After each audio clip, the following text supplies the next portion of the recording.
I've loaded up DubTurbo with a project that I created, and now I'm going to save one of the sets of sounds that are in here. Now I've saved two of them already, these two here, so I'm going to save this one next. So I click on it, go into edit so I know what sound it was using, and looking for the little yellow dot that will tell me. There it is. Now this is called Vio Hold. So I can go back. Now I know I'm saving Vio Hold, which is number 3.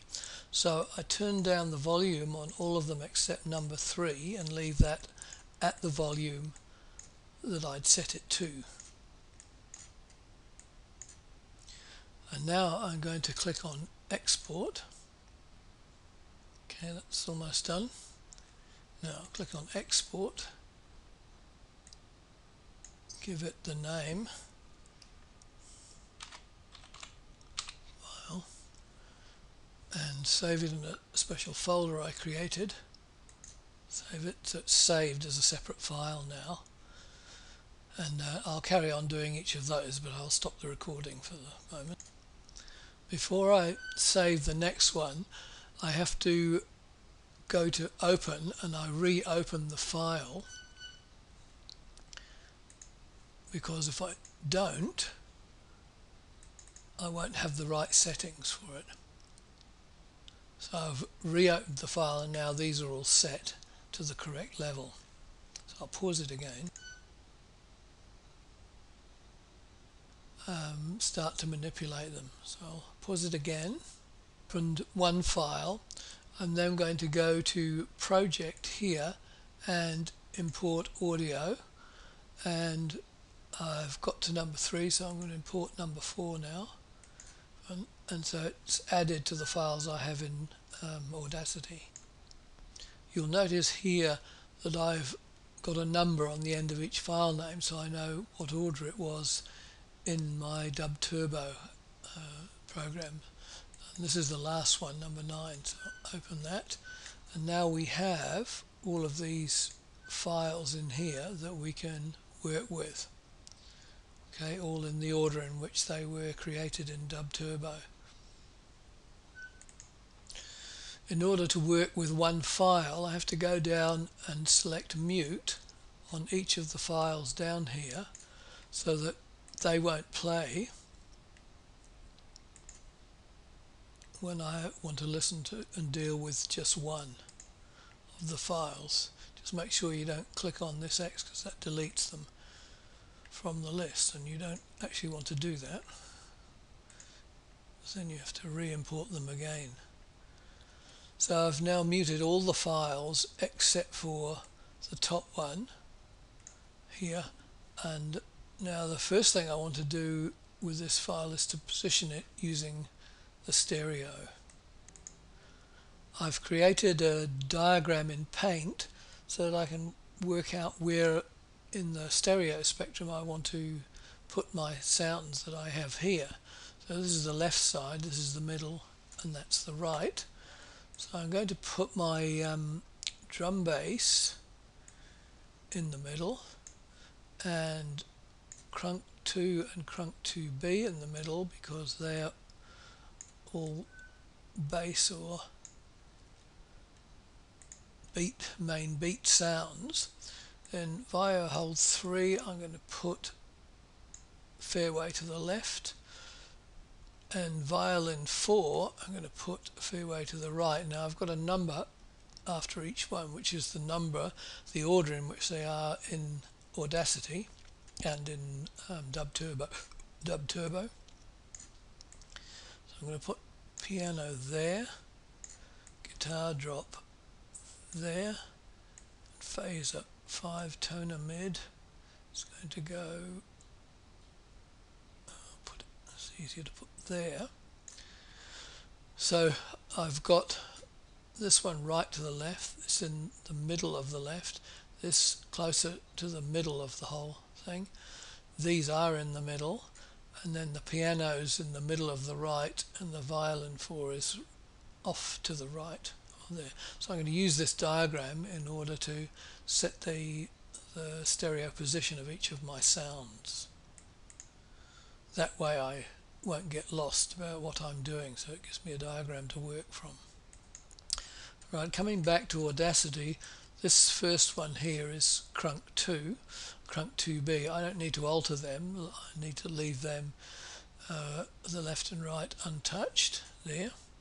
So the next one down is via hold 3, and on my diagram via hold 3 is quite over to the left, so we're going to move it over to the left here.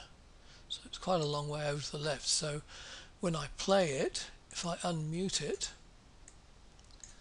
and mute the other one there, so it's only playing the via hold, the volume is quite low, you can see on it too. When I play it, I can hear that it's right over to the left.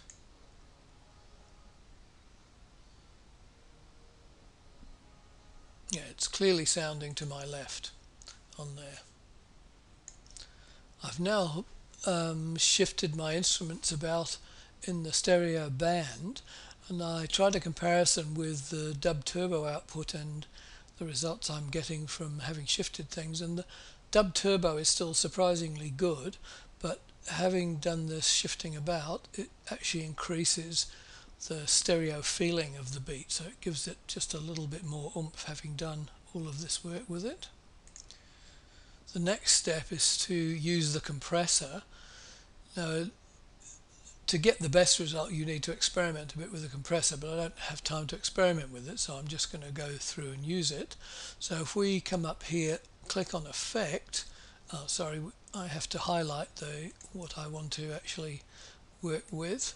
So you need to select the whole of your sound file here, and having done that, I've muted all the other sound files again, so it's just this one that still you can hear the sounds of. So I'm going to go back up to Effect, and now I can select Compress here.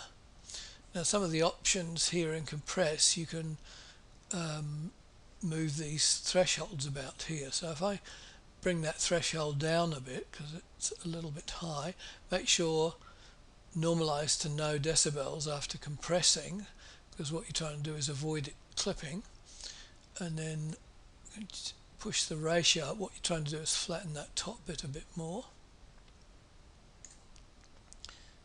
and the attack time, I think I'll leave that similar to the original. Then I'll click OK and it will process it. Now if you don't like the results, you can always click Edit Undo. So if I listen to that now,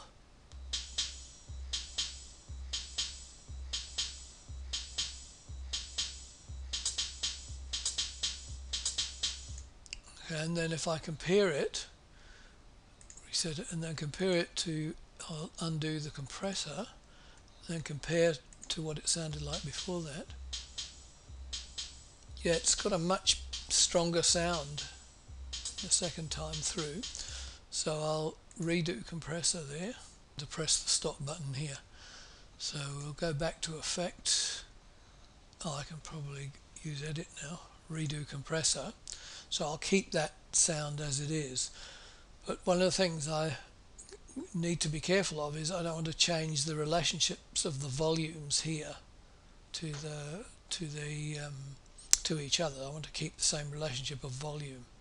So I'll pause. I'm now going to use the compressor on this one here, which has got quite a low volume, and you'll see when I go to Effect, Compressor, the settings are still the same. It's still got normalized to 0 decibels after compressing, so it will actually make it the same volume as this one here. So we don't want it to have that same volume, we want to have a much less volume. So we can use the Effect and the Amplify, and we're going to go to minus amplify, so it will actually make it down. So I'm going about halfway, and you'll see it's reduced the actual volume of the sound. Okay, I've gone through and I've put each one of them through the compressor and then reduced the volume where it's needed, or some of them didn't need volume changing, and I've played it here,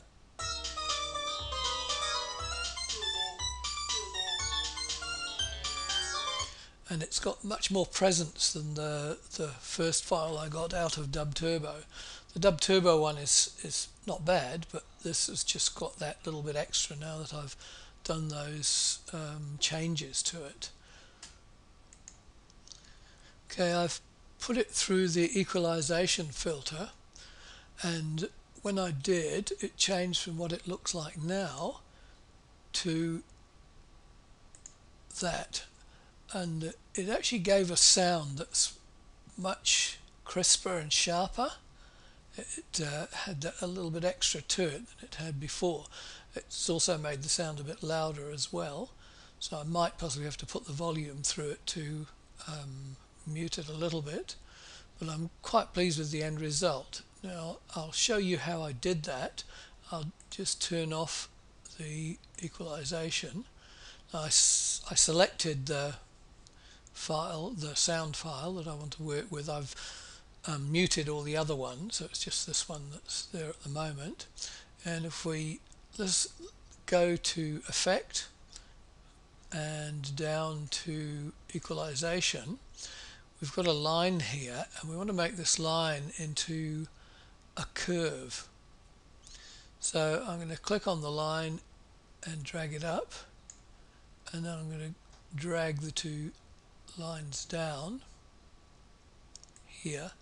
Now this won't be a perfect curve, and then the middle of each side, let's pull it up a little bit. Could get a bit tricky. One of the options is to actually load a curve in that can be used. Here it says load predefined curve, so that would give you an advantage if you had one already set up. So I click OK on that, and it goes through and it gives me that, and I get a pretty nice crisp sound coming out of it.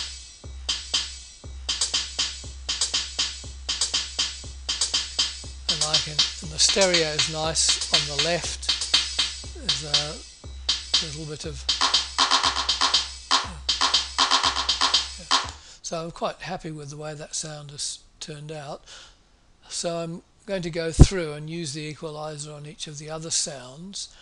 Now I've gone through each sound and I've listened to each one first and decided whether I wanted a bit more upper, a bit more mid, a bit more lower, or the reverse, less or more. So with this one here, this is called a guitar drop, and I decided, having listened to it, that I needed slightly more mid, slightly more higher, and slightly less lower. So I go to equalization. So in the middle I click and raise it up a little bit to increase the mid, drop down the lower end a bit, and raise up the upper end slightly, and then click the OK, and it changes it enough to make that difference. So I've put them through adjusting the stereo position of each instrument, and I've put it through the compression, and then through the equalization, and I'm quite pleased with the end result. And I'll put the two files, the original file and then the file that I've adjusted, next to this video, so you can hear the two and decide what you think.